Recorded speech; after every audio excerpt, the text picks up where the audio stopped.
Hello everyone, my name is Trish Lynch from IOHR in London. Thanks for being with us for another episode of our Human Rights TV. The case of Nazanin Zaghari-Ratcliffe, 37-year-old British-Iranian charity worker who was detained by the Iranian forces while taking her daughter Gabriella to visit her grandparents, has really gripped the nation. She has spent more than 626 days behind bars and has been accused of being a spy without any real concrete evidence so far. With us today is Mr. Richard Ratcliffe, her husband, a resident of London, who has campaigned tirelessly since her arrest for her release. Richard Ratcliffe, it's a pleasure to have you with us. Thank you for being with us here today in this, what can only be described as a trying time.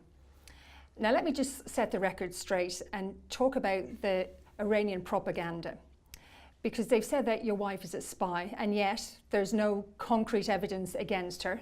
Tell us, if you would, about Nazanin and why she went to visit Iran with baby Gabriella. Yeah, no, that's right. It's an extraordinary story. So for those, many people will know our story, but Nazanin went on holiday with Gabriella, our 1.5-year-old daughter, and while she was there, she got arrested on the way back and was accused of all sorts of things, some of them of being a spy and sentenced and so on. And yeah, she was there on holiday. She doesn't work in Iran. She wasn't doing anything other than visiting her mum and her granny and everything else. Yeah. She had a toddler with her, and it's just extraordinary that you could even begin to make these stories up. Tell me what it was like when you got the phone call saying that this had happened. You must have thought it was a mistake, surely. Yeah, so I mean, there was a process of understanding what was going on. So, I mean, in truth, she got picked up at the airport on the way home. So yeah. I was waiting to go and pick her up from Gatwick Airport, which is in London. And I got a phone call to say she didn't catch the flight, and don't worry, there's a problem with her passport. And I actually didn't worry, I went back to sleep. It was an early morning phone call. Yeah. And it was only later on, as time evolved, that I began to understand that actually I should have been worrying and there was more of a problem. And it took a long time, I mean, a number of days of her just having disappeared before we really worked out what was going on and where she was. And of course, those first few days of nothing were by a distance the worst in the whole 600 days that we've gone through. I can imagine that you must have been frantic. Tell me what happened to baby Gabriella. So Gabriella was at the airport ready to fly as well, and she was given back to her granny, who'd obviously gone to see off now. To wave off. Yeah. And was told that this will just be a few hours. So yeah, Gabriella since that point, so that's now half of her life, has been raised by her grandmother, and we didn't see Nazanin they didn't see Nazanin for 45 days. So a very, very long time. Now, am I correct in saying that you haven't seen baby Gabriella since the arrest? Yeah, I haven't seen either of them. So they travelled on March 17th, 2016, 21 months ago, and I haven't seen either of them since then. So obviously I can see Gabriella on Skype, and technology has changed. So, and as long as I'm interesting enough, then she'll stay engaged, and if I'm not, she'll go off and watch television or whatever else, such as 3-year-olds. And with Nazanin, we now have reasonably regular phone calls for a long time. Are you allowed to see her? To see Nazanin? Yes. So I can't get a visa to go over there. Oh, so formally, anyone from the family is allowed to visit once a week. But I can't get a visa to get to Iran, so no, I can't. And I keep on trying. So yeah, it's been a long time without seeing either of them. Now, tell me about the secret trials, because our information is that they used the baby as a bargaining chip to basically say, sign this confession and you may or you may not see your baby again. Is this correct? I think that we're on the trial. So Nazanin was taken to court in August of last year, and was taken to court, and it was a secret court case. Didn't get to see a lawyer until just before, wasn't allowed to speak at her trial, and then was convicted later on. Before she was allowed to defend herself, she was allowed to write down her defence before she showed it to a lawyer. Before that point, she was blindfolded and interrogated on it by her interrogators before she could show it to her lawyer. She then had an appeal which she lost and so on. Before the appeal, her lawyer was personally prosecuted for defending her. So it was a pretty abusive trial process. I mean, remarkable. With the confession, so she's had to sign various statements along the way. Certainly the way it worked, she was kept in solitary confinement for 45 days before she allowed a visit. And then she was put back into solitary confinement for another 6.5 months. Various things were signed during that time. And certainly most prisoners get told that if you want to come out of solitary, you need to confess. and the variations of what people will confess to. Many of those confessions are then broadcast on state TV. Nazanin's hasn't been, and who knows, in truth, whether she's done one or not. But obviously that's something that for other families has been very traumatic.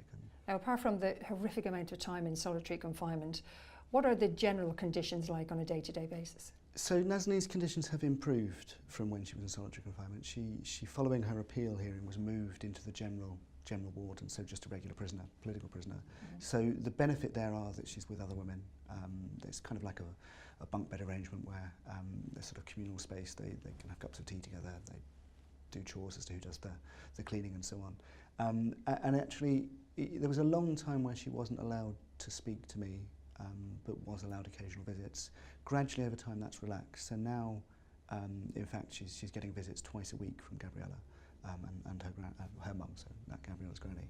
Oh, that's wonderful that they're able to see each so other. that's a huge difference, because if you think, I mean, you're right, that the hardest part for Nazanin in all this was having her daughter taken away from her, and being told that, you can, if you just sign this, just do this, just cooperate, you'll be able to see her again. Then being told sometimes your husband has abandoned you and is going to take your daughter away, and all sorts of tricks and games. And what's the story? To have Gabriella, that she can then see her and they can rebuild that relationship, and they'll often sort of sit down and do colouring together, and at the moment they're sort of colouring Christmas trees at different points. They've been doing birthdays and just sort of the ways of trying to imagine a life outside the prison, which is good for Gabriella to sort of be able to envisage it as well. What does Gabriella think? Where does she think her mum is? What's the story that you've given her? So Gabriella, luckily, she's too young to understand in many ways, and certainly her grandparents were very keen not to tell her where mummy was at all. And then, of course, small children pick things up all the time. So she was in the park one day, and one of the other mothers asked, "Oh, where's your mother?" And she said, "Oh, she's in prison," which mortified my mother-in-law. But that's her reality, I but suppose. And prison is where mummy is with her friends, and Gabriella has nursery with her friends, and that's kind of how she sees things. And she thinks that mummy and daddy are both in prison, because obviously everyone else has parents that come and visit, but hers she doesn't get to see. And she knows that she lives in London. It's kind of an abstract idea for her. Sometimes we show her a bedroom on Skype, and we tell her that when she comes back we'll buy her a big girl's bed, because at the moment it's a baby's bed. And she likes the idea of coming back for Christmas, because obviously she understands presents and that sound like a good thing. So there's a half understanding, but of course she doesn't really have a sense of time, so she doesn't have a sense of how long a 5-year sentence would be or anything else. And so she'll regularly say to her mum that, "Why don't you bring your friends round for dinner? We'll come round for dinner," and much the way a small child would understand the world. Now let's talk about you, because your life has changed totally. You haven't seen your wife and daughter, they're in a different country. Have you been able to have any normality in your life, or is it totally upside down? It's gone through phases, and you're right that obviously this is a completely unreal experience, and it takes in different directions. And kind of for me, as I say, at the beginning I didn't quite understand what was happening, and actually life went on as normal to some level. Then I did, and the wheels fell off and I fell apart. And then we started campaigning. And like all these things, at the beginning there's lots of attention and media and so on, so we were rushing around talking to anyone that would listen, thinking that would solve it. And then gradually, we got less attention because we became an old story, and the problem was more complicated. And there was sort of a phase then of sort of juggling and working a bit distractedly, but working and campaigning alongside. And then recently we've obviously had an awful lot of attention, and we've been sort of stratospheric again, following the intervention of the Foreign Secretary, and the way in which our story got embroiled with sort of British politics as well as Iranian politics. So at the moment, I'm not really going to work and having to sort of regularly do apologetic phone calls to my boss. And there's a way in which the sort of almost the coping of it, the sort of psychological side. For me, the hardest part was realising early on that I'd sort of been sitting at home waiting for it all to be solved, and that I'd done nothing. And actually starting campaigning, partly that's doing something and battling for her, partly that's also, there's a whole world of people that care and support, and there's amnesty groups, there's people in the media, there's lots of people. We have this petition that I'll do updates on, and lots of people leave lovely messages, and that sort of care and kindness that's out there is really quite uplifting for keeping me going, keeping all my family going. How did you navigate your way through all of this? Because you're not a politician, it's a totally new genre for you, isn't it? Yeah, and I've made plenty of mistakes. Yeah. I mean, I think partly you just make it up as you go along. I found that, at the beginning I took lots of advice from different people and got really confused all that advice. In the end, I just now go with my gut, and my gut is to be sort of reasonably assertive and loud and to keep saying this is just crazy. This is a mum and a baby on holiday being called as a spy and being associated with all that. That's just nonsense. Like, the emperor has no clothes. And just to keep saying that as clearly as possible, with the belief that in the end, if enough people know our story, if enough people care about our story, then the people that can do something about it will care enough to solve it. We spoke to a number of dual nationals, like former prisoner Dr. Huma, who is an Iranian-Canadian professor who spent over 100 days in prison. She even shared a cell with Nazanin for some time. Now, she is now released, and yet Nazanin is still in prison. Do you think that they're using dual nationals as bargaining chips? Yeah, I mean, I've also met with Dr. Huma, and certainly Nazanin was very fond of her, and her family have been great and supportive along the way. And I think it's right that for a long time, in our case, there have been odd messages that have signalled that Nazanin was being used as a bargaining chip. It's felt a bit, how would I put it, unclear what the bargain was, and a bit opportunistic, if I'm honest, and it's changed in different ways. But certainly it felt that, Nazanin wasn't doing anything, so she was targeted for who she was, and who she was someone who was British Iranian, has a British passport, had a charity career in the media, and could be profiled. Thereafter, she's been held in all sorts of different ways. And that's part of the strange dynamics that there are in many of these cases, in that obviously she's being held for essentially what is a fight between the UK government and the Iranian government, and we're caught up in it. And it makes for a tough relationship all round.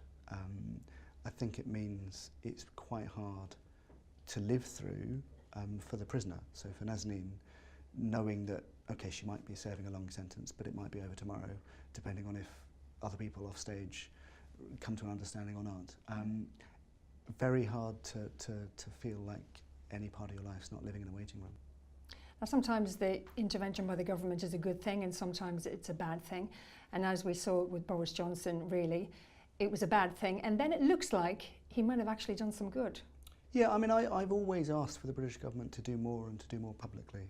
So I was actually pleased that the Foreign Secretary spoke up in the Parliamentary Committee, and he criticised Iran and said he promised to visit her, and he also got his facts wrong around her teaching journalism. To be honest, I'm sure it was the fact he criticised Iran that was what led to her being dragged into court. And then they just justified it based on his loose comments around her teaching journalism, which wasn't true.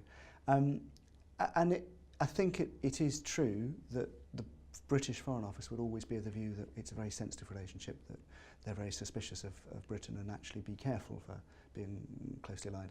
My own view is actually, the government should have Nazanin's back and should be defending her, and should be clearly defending her and making it clear to the Revolutionary Guard and the Iranian government that we respect our citizens, we value our citizens, and how dare you. That's my job as a husband, and that's kind of what I do, but it's also the government's job.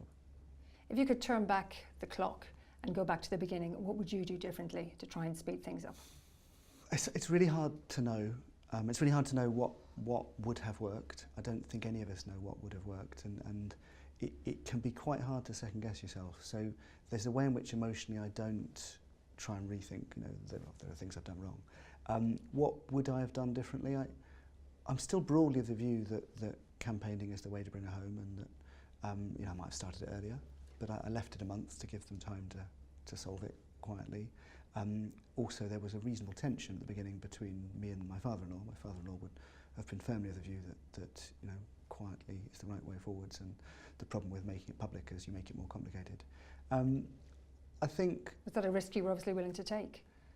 Yeah, I mean, I've said in other contexts, I think you can overthink these things. Mm-hmm. Life is quite simple. It is an outrageous situation. The guys at Holder know that. When Nazanin was brought to court, she's managed to be brought to court twice. So there was one set of charges, then a whole new second set were invented for no reason at all. When the judge was sitting down with her to go through those charges, he had tears in his eyes. And he had tears in his eyes because he knew it was outrageous. And this was a poor girl crying in front of him that he you know, his job was to punish her, even though she didn't deserve it, and even though he knew that it wasn't just at all. So there's plenty of good people throughout the system, the Iranian prison system as much as anywhere else. Actually, just being clear about how unfair something is, how wrong something is, in the end does work. It you know, can take quite a long time, and you can be surprised by how long it takes and actually what else is going on as to why it's so complicated.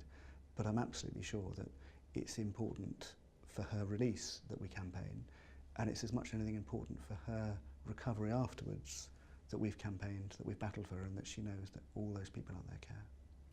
Assuming that she is released, what is the aftercare? What happens after that? Well, so I bet an expert who said to me was, you've almost finished phase 1, so we're now getting to the really difficult phase. I thought, goodness, how many phases are there? We're quite hard, this next phase. 3 phases, he said. So, I broadly, I think it's a long journey back to ourselves.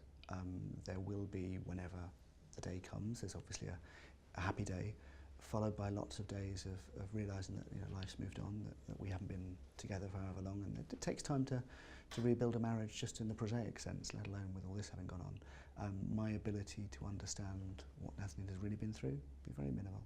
My ability to, you know, to be a parent again, I spent 18 months not being one, so they will be rusty.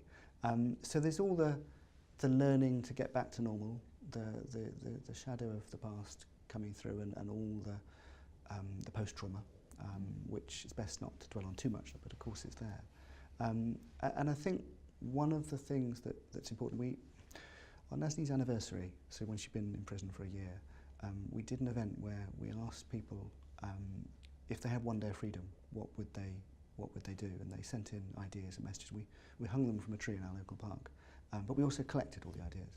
And the reason for that was actually you kind of need almost like a recipe book to learn to enjoy life again. So whether, you know, it was ideas like, you know, making jam with your kids, or walking bluebells, or going up mountains. You know, and so I think what we'll do is sort of every Saturday we'll have a look through and find one to do, and just sort of. Oh, that's beautiful. That's nice. Yeah, just cherish the little things, because that's where the happiness lies. Huh? Now, we believe there are as many as 30 dual nationals incarcerated on fabricated charges. I imagine being in contact with their families has helped you through this process.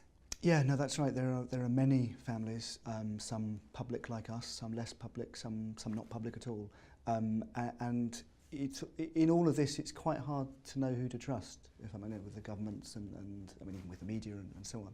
So actually, to be able to talk to the other families who were going through a similar thing. And what families have you spoken to? So I've spoken to Ahmed Reza Jalali's wife, Vida, who's lovely, and I've spoken to the Namazis, who are a family from the States, and yeah, a number of other families who are sort of more private. We're all trying to sort of muddle our way through. There isn't really a roadmap, so we all try different things and battle in different ways. Yeah, that's Nazanin Zaghari. I've spoken to his lawyer. It's really important for me that we have a solidarity, and I say we're the most public. Not everyone wants to be as public as us and wants to battle as clearly. I can't sit here and say it works, because it hasn't yet. She's still in prison. But I think it's important that we all work together in the different ways we can, whether that's just sharing knowledge, whether that's also thinking of things we'll do together. But we're all victims of a similar process, and I mean, certainly Ahmed Reza's case, it's, you know, he was taken the same month as Nazanin. It's the same kind of unclear charges around espionage. It's all grand in different ways, and you know, at the same, you've got this sort of bewildered family on the other end, just not knowing what to do and how to deal with it. Yeah, I'm sure he's innocent on everything he's accused of. I'm absolutely sure that his wife will keep battling to get him home. But it's a hard process, and one of the most important things as families is what we can do is you know, just try and understand each other. Because of course, you know, from the outside, people will be sympathetic, but they won't understand in the same way. In similar high-profile cases, the intervention of the government has usually led to the release. Do you think that Theresa May needs to perhaps step things up a bit? Well, I think we've had quite a lot of pressure with the Foreign Secretary, Boris Johnson, and there's a way, you know, he went to Iran, whatever it was. And this was a big thing, wasn't it? So that's the first time a Foreign Secretary has gone to Iran for a very long time. And, you know, I mean, what more could I have asked him to do? Got his words wrong, went to Iran to try and correct them, and he went in time for a trial. So he's clearly mobilised the Foreign Office to do what they can, and let's hope that works. And you're right, the level of escalation above that is the Prime Minister. Theresa May has raised Nazanin's case with President Rouhani a couple of times, so it's not that there's been no contact, but obviously it's the job of the Foreign Secretary to improve foreign relations, so let's hope that he can deliver. And now to our final question. What advice would you give to Iranian dual nationals who are thinking about going home for a visit? Is it even something that should be on their radar? I mean, I think it's so hard because, of course, I mean, we went to Iran many times. It was perfectly safe. We were just really unlucky this time. Most people going will be safe. It's not like there are 4 million people sitting in prison. There will be, as you said, 30 or 35. People are taken and they're profiled. I think you should be aware of what might lie ahead. If you get taken, you should be fully aware of the risks and make sure that you do things like have a lawyer and have your social media all closed down and all the things that then can be used against you. But Nazanin would have always wanted to go and visit her family. It's not for me to say, listen, be careful, don't go and visit your family. I mean, it is important for me, for Gabriella one day, that Iran becomes a place where this sort of thing doesn't happen. That is in many ways helped by people connecting Iran to the outside world, not by it sort of staying isolated, and of course that's part of what's going on. But I think for those who are going through what we're going through, when I reach out to them, the ones I don't know, and can offer any solidarity they want. For those who are fearful, I'm more than happy to share our experience, and let's hope that our experience remains a rare one rather than something that becomes more and more common. We wish you every luck and we hope for Nazanin's release. Richard Ratcliffe, thank you very much for joining us. Thank you. Thank you for watching IOHR TV, and you can also keep up to date on the very latest news on our website and social media. Join us again for our next episode of IOHR, putting human rights into focus. Until then, goodbye.